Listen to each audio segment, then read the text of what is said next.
천사들의 노래가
하나님, 힘들고 길었던 올 한 해가 저물어가고 있습니다.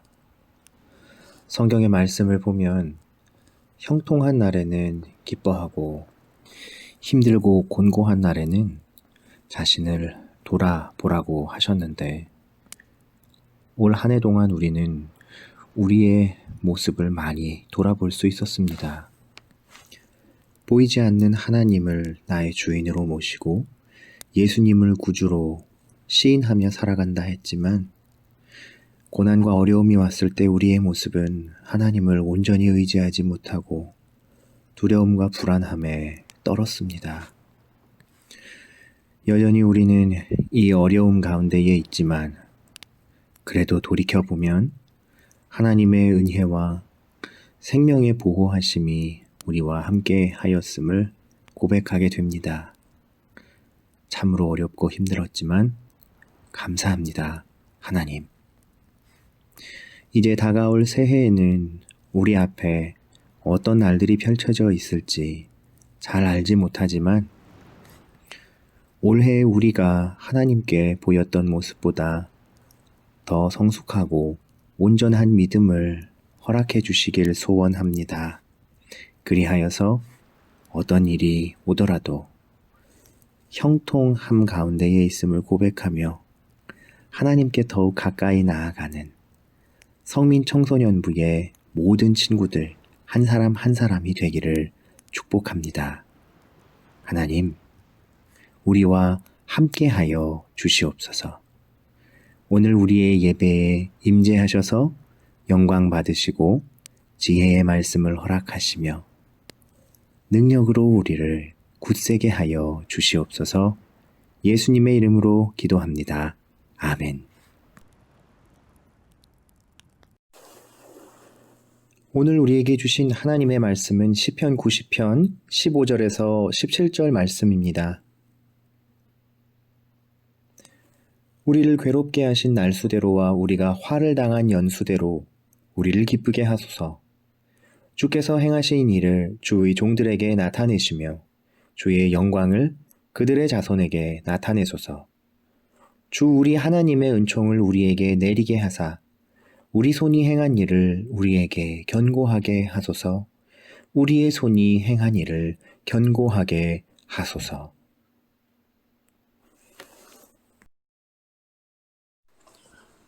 사람은 자신이 속해 있는 공동체보다 나 자신에게 관심이 더 많아요.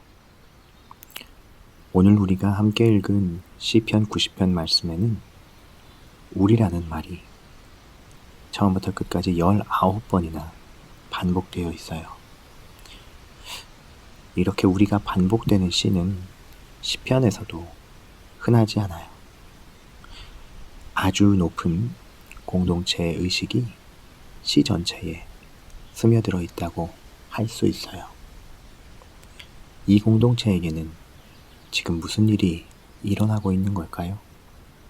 이들은 하나님께 무엇을 원하고 있을까요?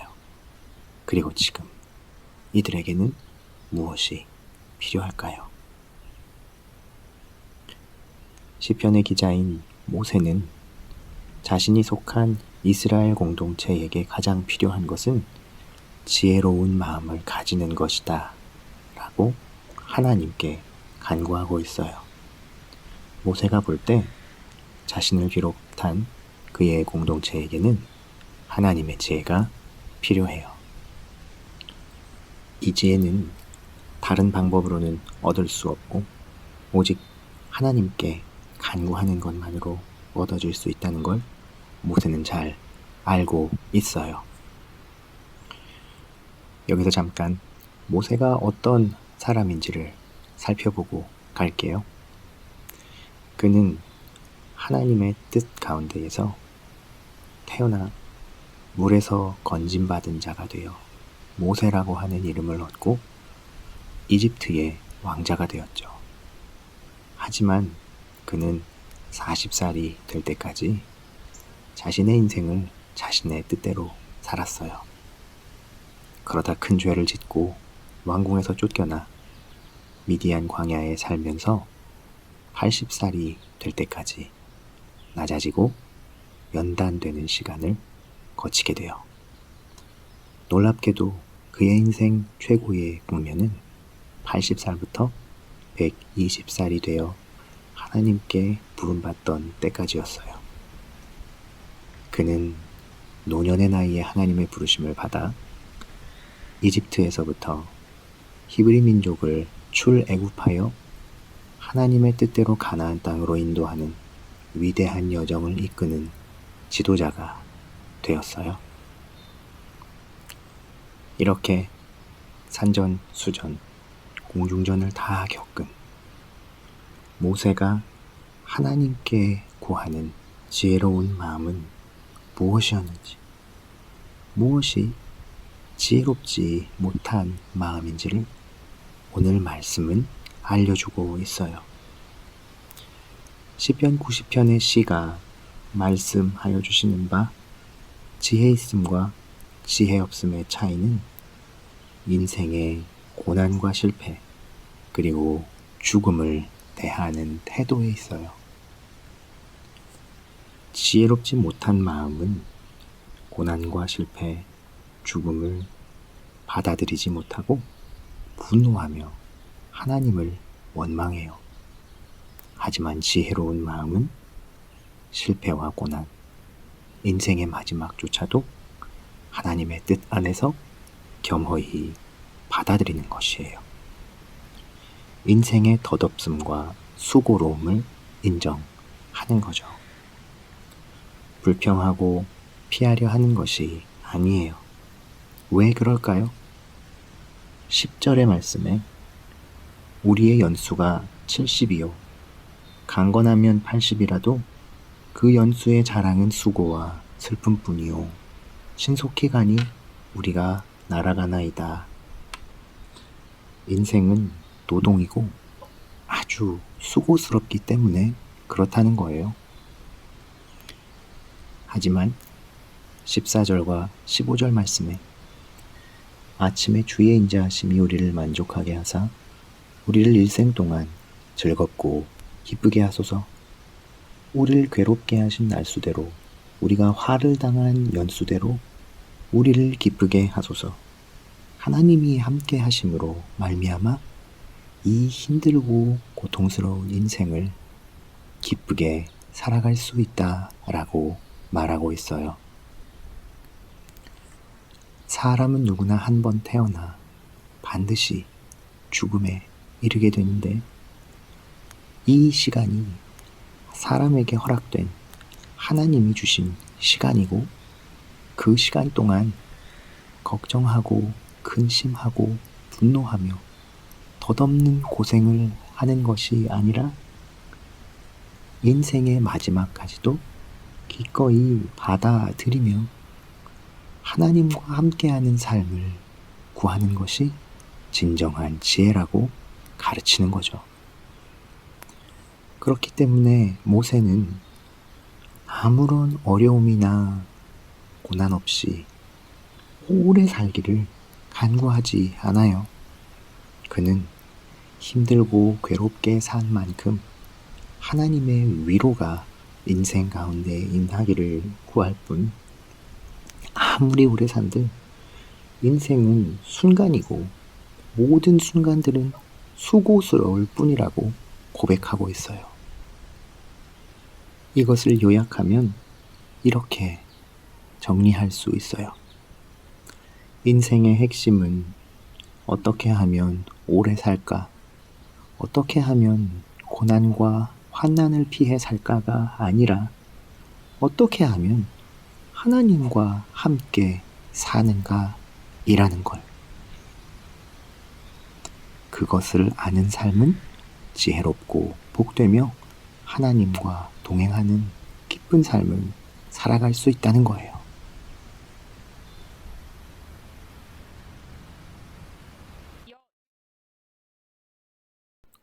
감염병 사태로 인해 우리가 깨달을 수 있었던 일상의 가장 크고 하지만 우리가 가장 쉽게 간과하고 있었던 진리는 죽음이 생각보다 우리의 가까이 있다는 사실을 일깨워 준 것이라고 생각해요.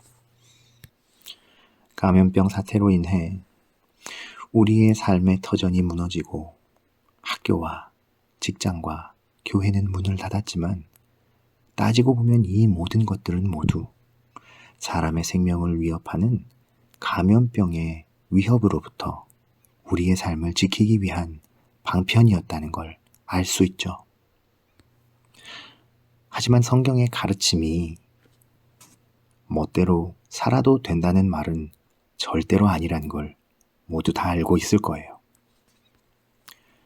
오히려 이 성경의 말씀은 죽음의 두려움 앞에 탄식하지 말고 주어진 시간에 짧거나 만족하지 못함에 화도 내지 말고 하나님과 함께 의미 있게 사는 삶을 살아가자고 요청하고 있어요.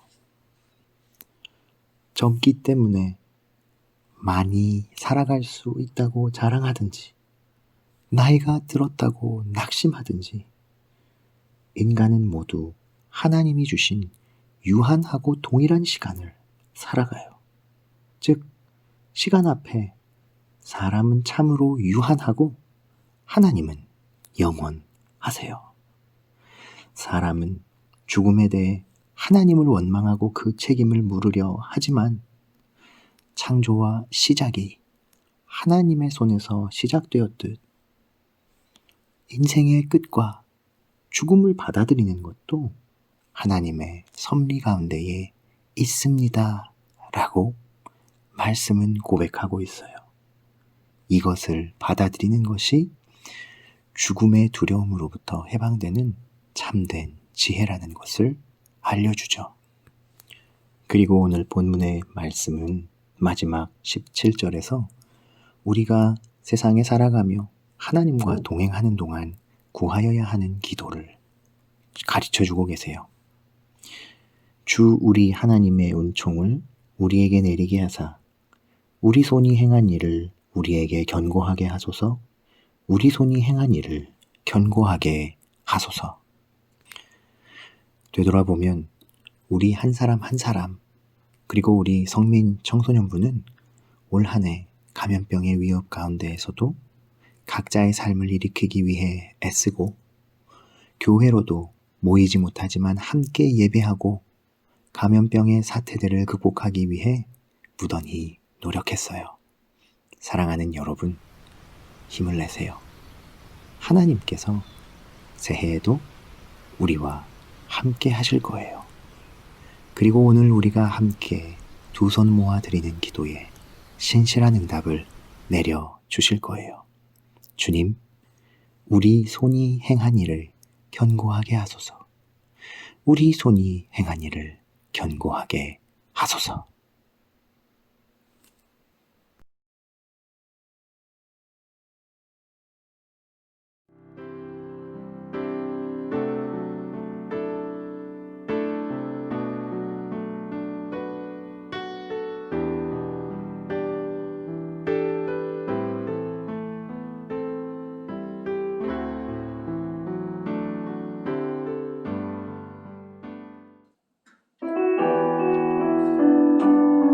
축복하며 찬양합시다. 너는 그리스도의 향기라. 너는 그리스도의 견지라. 하나님 앞에서 그리스도의 향기 너를 통해 생명이 흘러가리. 너를 통해 사랑이 흘러가리.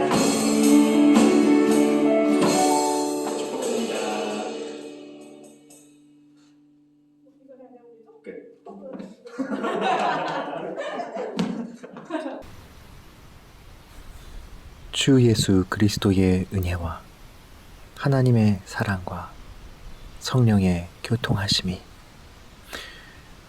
우리의 삶과 죽음을 주관하시는 우리 행한 일을 견고하게 하시는 하나님의 도우심을 바라며 새해를 기다리는 성민의 모든 청소년들과 선생님들의 삶 가운데 이제와 영원토록 함께 계실지어다.